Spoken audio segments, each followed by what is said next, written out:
April 27th, 2024.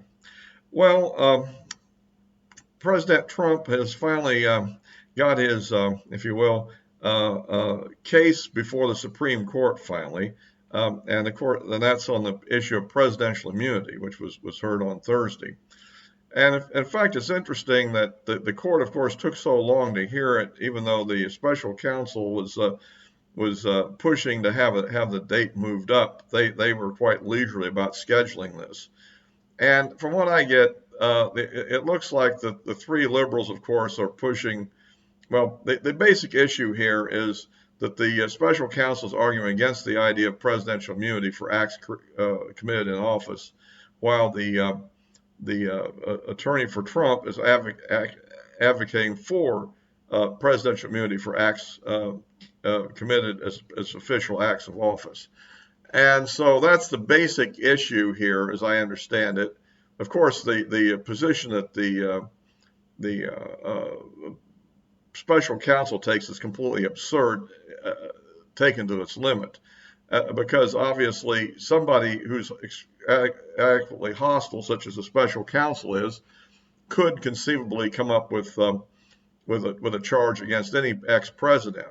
Okay, and of course that would have, as they say, a chilling effect on actions. I mean, for example, President Obama, had I've heard now two. I knew of one at least, but two American citizens killed in drone attacks, although they were involved in the terrorist activities overseas. But you could theoretically now charge him with murder, if you didn't have presidential immunity. So even liberals should understand why this is an important principle. But it looks like in this case, they're so obsessed against Trump, they're not even looking at the consequences of their own claims. And so, but I think this is acting up about the way I thought it would.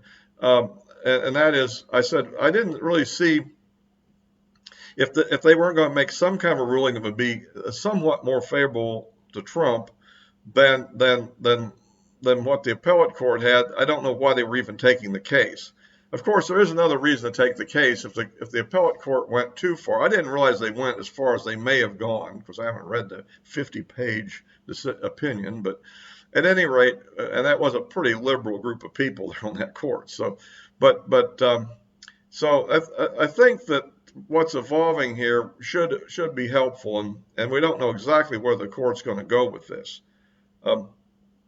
It's possible that they'll render a decision. I don't think they're going to go with absolute immunity, and I could get into kind of why that might be. By the way, if you like these videos, please give me a like, and I'm looking for more subscriptions. We'd like to get that number up a little bit here. We haven't had a new one in a while. And of course, I also, post these on Rumble, so you can subscribe there if you're not a member if you have to be a member over there, for instance, instead of on YouTube. Yeah, and so, but the thing is, we would have a really precarious situation that would occur if this actually, if they were to rule totally against presidential immunity. And I don't even think the special counsel really expects that to really happen realistically. But what might happen here, and what's unclear, is what the time frame of the decision will be. One thought is obviously they may just remand the decision down to the lower court with certain instructions to clarify certain issues or something. And then, of course, Trump would probably appeal that decision, because it's a very left-wing Democrat judge down there who definitely should be recused from the case, actually. but then where can you find an objective judge in this situation anyhow, really? But at any rate, so that's what's pending in that front. And then, of course, Trump would appeal it. It would go to the appellate court and then back to the Supreme Court, and maybe back down again. And by playing this game, that would run out the time and be post-election before any kind of real decision occurred. It's unlikely that they would go for absolute presidential immunity, because an official act of office could be something pretty criminal. I mean, it could be like a war crime or something. I mean, it could be something that might be, you know, but then the next definition is going to be the question of what is a private action and what is an official act of office, and that's another thing that will have to be ironed out probably at the trial court level and maybe additional appeals. I mean, for instance, the election challenge could be looked at from two different perspectives. One perspective would be, well, Trump just wanted to win the election, and he's just doing anything to possibly win. On the other hand, he could argue that, well, no, I saw some errors, irregularities in the election, and I was trying to get them corrected. I think he's on a little thin ice there because, I mean, remember, the Supreme Court ruled against him in the election challenges. And so I think it's good that here that he's getting a reasonable, fair hearing on this subject. Because in some scenarios that could be taken the other way. However, I think the Supreme Court realizes that the Democrats are the enemies of the 6 majority members, and they could end up getting packed if the Democrats get total control of the government. I think that reality is they're aware of it. And I think they're also aware of how things will appear. So we'll have to see how they go on that. I think they will, and remember, whatever they rule here, if they actually make a decisive ruling, will apply to future presidents as well of both parties. So that's something that the liberals should consider a little bit. It doesn't seem like it seems like they're so adamant against Trump that they really aren't maybe taking that fully into account. And at any rate, that is a good sign, because if we can kill off that D.C. trial, that's one where the court is just about as bad as it would be in the thing that's going on in New York right now. Now, the New York trial, which has completed 2 weeks, I think finally that it looks like that the case isn't.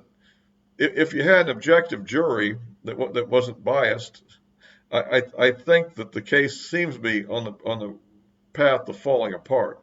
We really don't have a real crime here, and in fact, the evidence has come out now that in fact this David Pecker, who's the former head of the National Enquirer, said that he'd been doing these kind of story suppression things for other people as well as Trump, and with Trump they go back into the 1990s.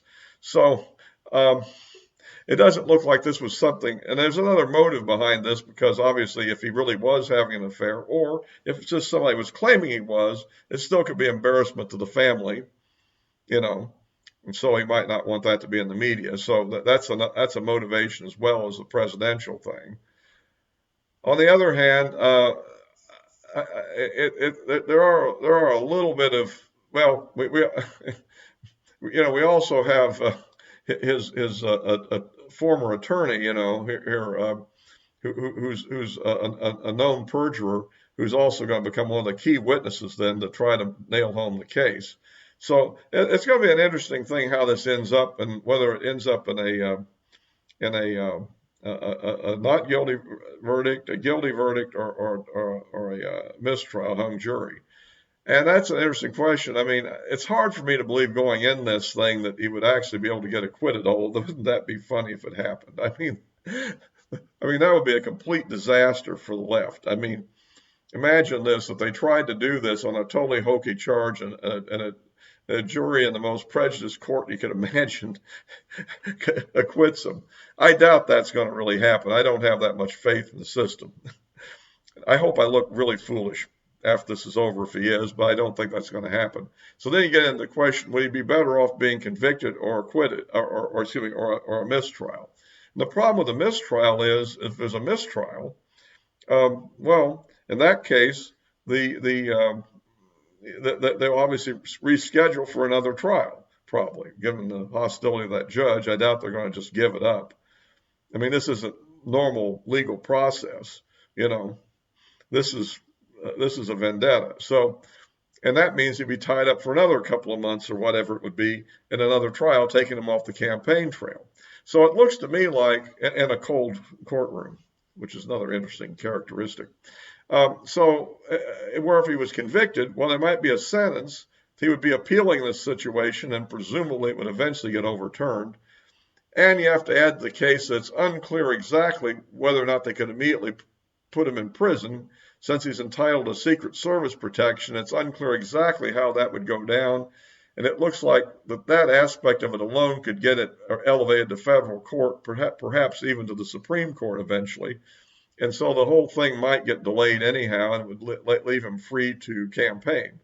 Where with a mistrial, he's just back facing yet another trial, which probably would end either in a conviction or another mistrial. It would seem like. So that's one of the considerations that's kind of playing out here. However, I'd really love to have an acquittal. That would be so much fun. The left would be absolutely pulling their hair out at that point. But anyhow, so that's how the legal scenario is going for the campaign, and that's kind of my whole focus here on this video is on the campaign. Right now, it looks like that Trump and Biden are close to tied in the Real Clear Politics average. I think Trump's ahead by 0.3%, which is totally in the noise. He's ahead by about, I think, 3% on average in the key swing states. I think right at the moment, I think he's behind in that particular website, which is one of the better ones. I think it's in Pennsylvania. But one advantage he has being in New York at the moment is Pennsylvania isn't that far away. He could fly over and have campaign stops in Pennsylvania on the weekends or maybe even on a Wednesday. I understand this thing tends to recess on Wednesday for some reason, Monday through Tuesday and Thursday through Friday. So who knows why that is exactly. Some people, I don't know. I'm not even going to speculate on why it is. Quirk of this judge, I guess he also likes a cold courtroom. I guess that keeps everything from getting overheated, maybe. I don't know. But anyhow, that's the way it's going. So for the moment, it looks like we've got the case in Georgia somewhat derailed. And of course, that leaves us with of course, the case in Florida, which is a bit of a problem, I think, in a way. Although he has a more favorable judge, I think, in that case, who's not obviously working against him.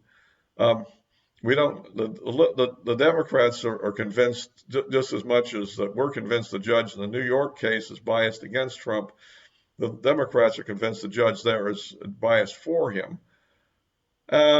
Maybe, but at any rate, she's playing it cool. She's keeping her cards close to the vest, as they say, so that, and which I'd recommend until you actually make the big move.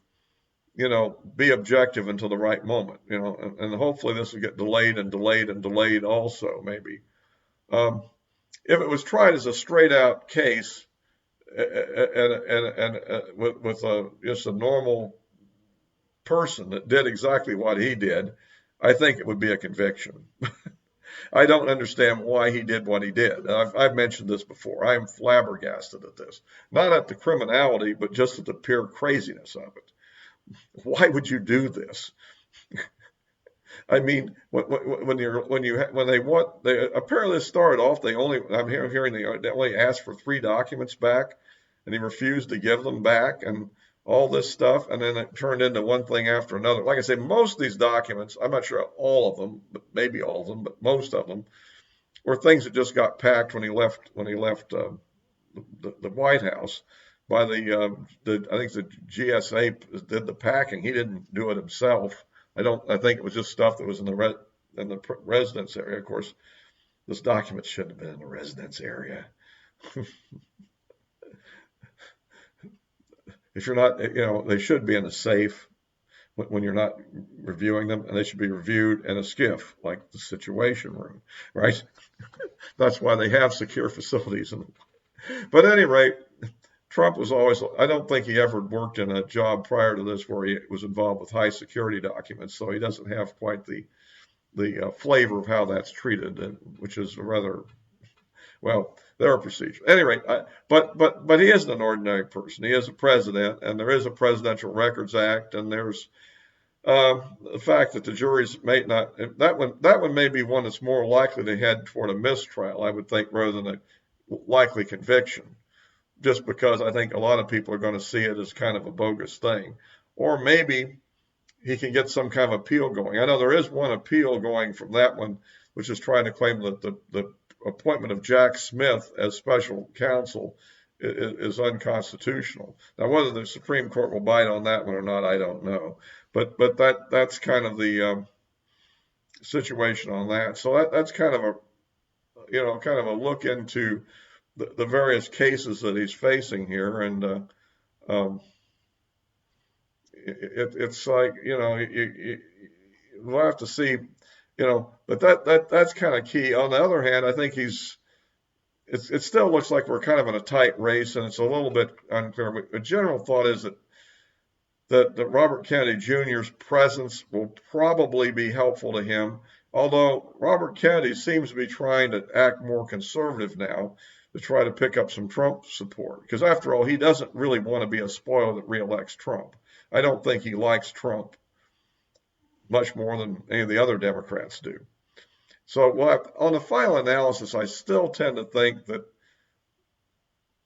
the people he'll get would be the people that won't vote for Trump anyhow. There'd be people that don't like either side, kind of just like the Johnson uh, voters were in the 16 election, maybe. Well, that's it's a risky year. We'll have to see how it all plays out. And of course, the good news is as bad as I handled the situation in the last video, a little follow up. It looks to me like at the present that maybe Trump has managed to push back on Marjorie Taylor Greene's plan to vacate the speakership, and perhaps the thing has died down. I guess Gallagher has left. I haven't been able to confirm it. I did Google around, and all I got was he was going to. I didn't get that he did, but I think he has. It's not officially on the House.gov site yet, as of last time I looked earlier. But at any rate,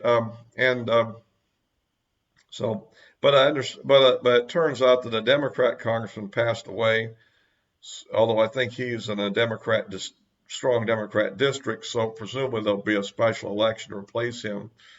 But by the time that's done, the current special elections that are pending should be over with, I would think, and so we should end up, the Democrats should gain one and the Republicans should gain two if everything goes right. And so we should be in fairly good position to hold the House for the time being. And I don't think there's any more big controversial things in the short term, like the three big issues that cause all the clamor, that we've discussed previously. So, at any rate, that's about it for now. That's the way I kind of see the political landscape at the moment. It's touchy, but we got to hang in there and hope for the best and contribute to the candidate of our choice's campaign funds if we can afford it. And all for now, I'll put this, of course, as always, on Rumble and YouTube, and the addresses of my social media accounts are in the description below, and I comment quite frequently on X particularly.